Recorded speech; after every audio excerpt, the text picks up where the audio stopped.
Et salut tout le monde, j'espère que vous allez bien et soyez les bienvenus à la croisée des chemins. Aujourd'hui, on va se marrer un petit peu, si on veut. Mais clairement, là, depuis 3 jours, il y a eu des nouvelles, alors qui se défont à moitié tout ça, mais qui montrent une chose. 2025 va être une boucherie. Le gouvernement veut nous tenir par les burnasses. Et il suffit de voir 2 petites nouvelles qu'il y a eu récemment. La première, vous en avez forcément entendu parler si vous n'habitez pas dans une grotte, c'est le rabaissement du seuil pour les auto-entrepreneurs de chiffre d'affaires à 25 000 euros. Alors avant, en tournée, c'était 37 500 de mémoire et 37 500 pour les prestations de services et 83 000 à peu près, un truc comme ça, ou 85 000 pour la vente. Sachant que la vente, il y a avant l'achat, et donc dans le chiffre d'affaires, quand vous vendez un truc, je sais pas, où vous margez, mettons à 20%, vous achetez le truc 1002, vous faites 20% de marge, vous le vendez, vous achetez le truc 1000, vous le vendez 1002, vous avez fait 20% de marge sur ce que vous vendiez. Mais les 1000 qui ne sont pas de la marge, mais qui sont juste du chiffre d'affaires, vas-y, coupe-moi la route, je vais rien te dire.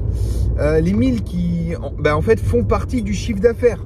Le chiffre d'affaires, c'est lorsque vous vendez un truc, voilà, ça compte le prix d'achat plus la marge. Et donc, du coup, en réel, si vous avez 20% de marge, finalement, vous n'avez que 20% de 80 000. Ce qui, finalement, n'est pas énorme. Et là, ils veulent rabaisser à un seuil unique de 25 000 euros.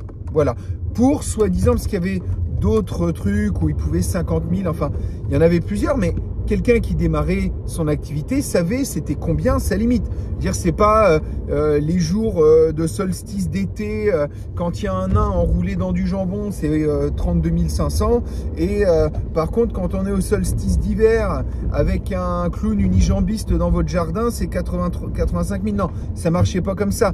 C'était toute l'année, tout le temps, tous les ans, vous aviez tant de chiffre d'affaires, vous faisiez votre déclaration de chiffre d'affaires, il vous restait votre bénéfice en plus qui se faisait taxer, mais on va dire celui qui se bougeait un petit peu, celui qui était capable de bien bosser, de faire son truc complet, il arrivait à se tirer un salaire correct. Allez, on va dire celui qui bosse vraiment bien, en auto-entrepreneur, en allant pile poil à la limite, il devait arriver dans les 2000 euros. Ouais, sauf que maintenant, avec 25 000, ils vont tous être soumis à la TVA, à part des toutes petites activités qui, du coup, ne seront pas rémunératrices. 25 000 de chiffre d'affaires, c'est sans compter les achats, sans compter votre salaire. Enfin, tout réduit, votre salaire, il arrive à peau de chagrin. Et donc, du coup, tout le monde va devoir être assujetti à la TVA avec ce statut-là, qui n'est du coup plus intéressant. Et du coup, ce qui va se passer, c'est que tous vont être obligés de facturer la TVA, donc d'augmenter de 20%. Voilà. C'est juste qu'en fait, ils ne récupéraient pas la TVA. C'est-à-dire quand ils achetaient quelque chose, ils ne récupéraient pas la TVA. Moi, je la récupère avec mon entreprise parce que je ne suis pas un auto-entrepreneur, je suis un SARL. Mais ils récupéraient 25 000 euros. Qu'est-ce que je raconte? Ils récupéraient pas la TVA. Par contre, ils n'avaient pas non plus à la facturer au client. Donc du coup, finalement, ils s'y retrouvaient. Et là, du coup, s'ils doivent facturer la TVA, déjà, soit ils augmentent de 20% leurs clients, qui ne vont pas être d'accord, soit ils réduisent de 20%, c'est à peu près, leur salaire. Et ouais, mais sauf que du coup, avec 2000 euros, 20% en moins, tu es à 1006, tu commences gentiment à te rapprocher du SMIC. Celui qui se fait chier à monter une entreprise, qui prend des risques, qui n'a pas la sécurité derrière en cas de licenciement, parce qu'il n'y a pas de licenciement, qui a pas qui cotise pas pareil pour la retraite, etc. Ces personnes-là, elles vont se retrouver dans une précarité parce que ils vont pas s'emmerder à bosser comme des malades pour gagner 150 balles de plus qu'un SMIC. Clairement, c'est pas ça l'objectif. Et donc du coup, qu'est-ce que veut le gouvernement en faisant ça? C'est défoncer l'auto-entrepreneuriat, la micro-entreprise, parce que c'est un statut qui les fait chier. Ou alors, ce qui va se passer, c'est que certains, du coup, pour pouvoir continuer à gagner leur vie convenablement, vont faire du black. Et bim, ils vont se faire taxer là-dessus. Je suis désolé, mais là, ils poussent au crime. Le gouvernement pousse au crime. Mais pourquoi? Parce qu'ils veulent ensuite pouvoir nous tenir par les burnes. Et du coup, alors ils ont suspendu la loi. Suspendu ne veut pas dire annulé. Ça veut dire que ils se laissent le temps, mais faut pas rêver. À un moment, ils vont revenir à la charge. C'est quoi le but? Tous salariés, tous tenus par les burnes, par des grandes entreprises. Et en plus de ça, aujourd'hui, quand on dit qu'on nous tient par les burnes, l'autre jour, j'ai vu quand même, ça fallait le faire, une émission où il t'expliquait comment trier ton pot de yaourt. Est-ce qu'il va dans le bac de tri? Est-ce qu'il faut le nettoyer avant? Et qu'est-ce qu'il disait dans l'émission? Que les gens, face à la poubelle, avaient un peu peur parce qu'ils avaient peur de se tromper. Oui, mais c'est une blague. C'est-à-dire qu'on fait une émission entière pour t'expliquer comment trier ton pot de yaourt. On nous infantilise, on nous tient par les burnes. Ça devient n'importe quoi. Quel est le rapport, vous me direz? En fait, le rapport, c'est qu'il disait dedans, les gens, si vous vous trompez, mais il faut avoir peur. Il disait, les gens ont peur devant. Qu'est-ce qu'il voulait dire par là? Il faut que vous ayez peur, il faut faire les choses bien, il faut trier comme il faut.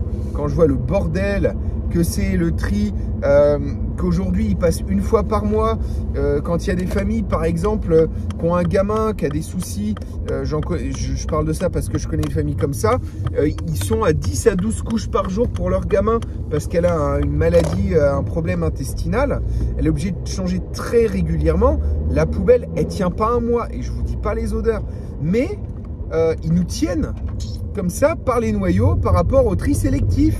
Ils nous tiennent par les noyaux par rapport à l'auto-entrepreneuriat qui, pour nous autonomistes, est finalement, pour certains d'entre nous, une forme d'émancipation. Ça nous permet de bosser quand on a envie. Quand on a besoin de faire du pognon, on bosse plus. Si on arrive à faire son chiffre d'affaires dans les 6 mois, parce qu'on bosse comme un taré, on a 6 mois pour continuer à travailler sur notre autonomie.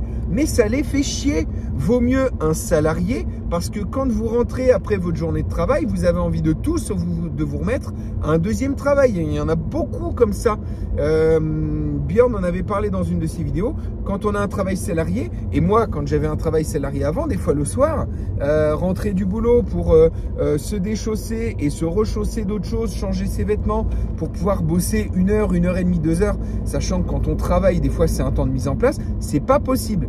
Et enfin, dernière chose par lequel ils nous tiennent les burnes, par les burnes, les taxes. Et là, j'ai vu passer, on m'a envoyé un article incroyable, une commune, tu vois, vous voyez, tout à l'heure je vous parlais du pot de yaourt, une commune où ils ont pris une augmentation du prix des poubelles de tri parce qu'ils n'utilisaient pas assez les poubelles. Les gens font l'effort de produire moins de déchets, de donner les restes aux poules ou dans le compost. Les gens essayent d'acheter en vrac pour produire moins de déchets, produisent par eux-mêmes, mais bam, t'es taxé. Pourquoi? Parce que, implicitement, ça vous oblige à acheter des produits transformés, à faire marcher l'industrie, à faire tourner le commerce. Si vous faites par vous-même, que vous êtes autonomiste, moi, il passe 12 fois par an, je mets mes poubelles 3-4 fois par an maximum. J'ai 4 bacs de tri et 4 bacs de poubelles noires par an. C'est très peu. La plupart des gens, ils mettent 1 fois par mois. Moi, j'en ai quasiment pas besoin. Et c'est quoi ça? Un jour, je vais être taxé parce que je suis plus autonome, parce que je produis. Non, il faut être un bon petit mouton dans sa société de consommation. Et là, tout ce qui est en train de faire le gouvernement, cette bande de gros guignols, c'est d'essayer de nous rendre de plus en plus, non pas autonomes, mais hétéronomes. De nous rendre de plus en plus dépendants. Oui, oui, hétéronome, c'est le contraire d'autonome. J'ai fait une vidéo là-dessus pour vous l'expliquer. Vous vous rendez compte de l'aberration du truc? On essaie d'être plus autonome, d'être plus respectueux de l'environnement, de faire attention, et on nous dit, bam, on va te taxer, puis ton auto-entreprise qui te rend autonome, bam, va te faire foutre. Et puis attention, hein, surtout, aie peur de bien trier ton pot de yaourt. Je suis dépité, ça me dépite complètement. Bref, C'était un petit coup de gueule parce que j'en ai ras-le-bol qu'on se fasse prendre pour des cons. Continuez à être autonome, battez-vous contre ce genre de conneries, tant pis. Au pire, moi, je demanderai à mes voisins qui font trop de poubelles d'en mettre dans les miennes si je vois que je les utilise pas assez et qu'ils veulent me taxer. Mais à un moment, il va falloir trouver des solutions. Mais c'est complètement con. Hein, on est d'accord. Vivement que ça se casse la gueule, tout ça. Et il y en a qui me demandent après, tu t'appelles de tes voeux à l'effondrement? Ben oui, franchement, tu veux qu'on reste dans ce système? Tu veux qu'on garde une société aussi merdique où c'est du grand n'importe quoi, du grand what the fuck? Non, non, non, faut arrêter. C'est débile. Allez, bref, je vous kiffe, portez-vous bien et à très bientôt à la croisée des chemins. Salut tout le monde!